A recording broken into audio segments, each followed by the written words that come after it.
ये कुछ बातें हैं जो मेरे लिए बताना जरूरी है और आपके लिए सुनना जरूरी है। सो प्लीज वीडियो को पूरा देखिएगा and I am pretty sure it will not disappoint you.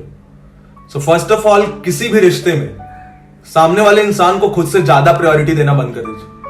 नहीं, अच्छा लगता है सुनने में कि उसकी खुशियों के लिए मैंने ये कर दिया, उसकी खुशियों के लिए मैंने वो कर दिया, एंड फील भी अच्छा होता है। पर जितने लोगों ने ये आज तक किया है ना, बाद में रिग्रेट ही मिला है, क्योंकि सामने वाले के लिए अगर आप इतना करेंगे तो उसको ये दिखेगा कि आप उसके बिना नहीं रह सकते, और एक मौका आएगा जब उसको लगेगा कि हाँ अब मैं इसको फॉर ग्रांटेड ले सकता हूं, और वो लेगा या वो लेगी, वो मौके को जाने नहीं देंगे। So please always keep your self on your first priority. And जो भी है ना तुम्हारी लाइफ में, I know it sound selfish, but सबको दूसरा, तीसरा, चौथा नंबर दो। पहला नंबर हमेशा तुम्हारा होना चाहिए। अगर जिंदगी में खुश रहना है तो हमेशा तुम्हारी पहली प्रायोरिटी तुम खुद को बनाओ। सेकेंडली, एक इंसान रिलेशनशिप में क्यों जाता है? जैसे पैदा तो हम अकेले ही होते हैं ना, तो इट्स लाइक कि अगर हमें हमेशा खुश रहने के लिए किसी की जरूरत होती तो भगवान हमें किसी के साथ भेजता। तो पैदा हम अकेले होते हैं, इसका मतलब है कि हम अकेले खुश रह सकते हैं। तो हम रिलेशनशिप में क्यों जाते हैं? जब हमें जरूरत महसूस होती है कि हमें कोई चाहिए जिसके साथ हम बातें कर सके, जिसके साथ हम अपनी प्रॉब्लम शेयर कर सके, जिसके साथ हम मेमोरीज बना सके, यू नो, जो अपनी प्रॉब्लम मुझे बताए, जैसे मैं अपनी प्रॉब्लम बताऊं, और हम लोग मिलकर चीजें हैंडल करें, और हम दोनों एक दूसरे के लिए एक ऐसा सपोर्ट सिस्टम बने जो कि हम अकेले नहीं बन पा रहे खुद के लिए। और फिर उस रिलेशनशिप में जाने के बाद हम खुद को चेंज करना शुरू कर देते हैं जस्ट बिकॉज सामने वाला चाहता है कि हम खुद को चेंज करें। क्यों?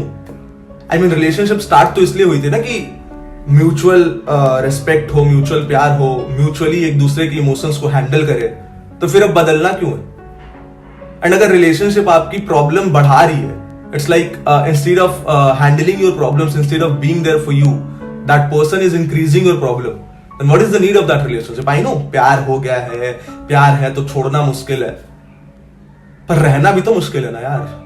आसान है क्या खुद को रोज ऐसे ट्रीट होते हुए देखना? आसान है क्या कि खुद को देखना कि सामने वाला मेरी रिस्पेक्ट नहीं कर रहा, मैं एफर्ट्स डाल रहा हूं फिर भी सामने वाले की तरफ से कोई एफर्ट्स नहीं आ रहे? ये चीजें आसान थोड़ी होती हैं।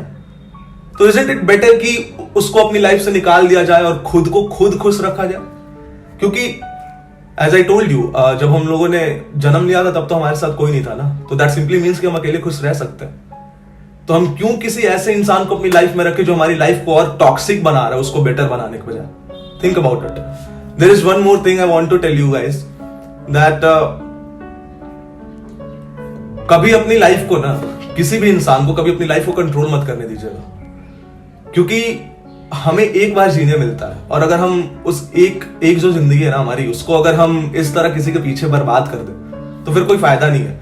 लाइक अब इमेजिन करो कि तुम ये करना चाहते हो, like you want to become an engineer, let's take an example, और तुम्हारे पेरेंट्स या कोई भी तुम्हें फोर्स कर रहा है कुछ और स्टडी करने के लिए। Never give up, keep trying to convince them.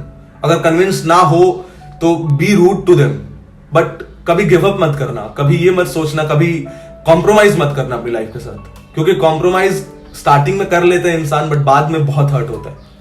और एक और चीज है, लास्ट चीज है जो मैं आपको बताना चाहता हूं, कि सेल्फ रिस्पेक्ट ना बहुत मैटर करती है। सेल्फ रिस्पेक्ट और सेल्फ लव। तुम एक बार किसी और की आंखों में गिर जाओ, कोई दिक्कत नहीं है भाई, you are not here to please everyone, but अगर तुम खुद की आंखों में गिर जाओगे ना तो फिर उस लेवल से उठना काफी टफ हो जाता है। तो it's all right, it's completely all right to not be able to please someone who is in front of you, to not be able to be according to the person who, it's not, you know, it's all right to not be the person in front wants you to become. ठीक है, छोड़ दो उसको, अपनी self respect को बचाओ, खुद को खुद प्यार करो। कई लोग कहते हैं ना कि मैं उससे प्यार करता था इसलिए मैंने ये किया। देखो ऐसा कुछ नहीं होता। जब तक तुम खुद से प्यार नहीं करोगे ना, तब तक तुम किसी और से प्यार कर ही नहीं सकते। और अगर तुम खुद से प्यार करोगे तो फिर तुम किसी के लिए अपने आप को नीचे करना या कॉम्प्रोमाइज करना या किसी को अपने ऊपर प्रायोरिटाइज करना, ये होगा ही नहीं तुमसे। तो जिंदगी में सबसे ज्यादा इंपॉर्टेंट है खुद से प्यार करना। Please think about it. कोई तुमको बदल कर प्यार करे तो वो प्यार नहीं, सौदा करे।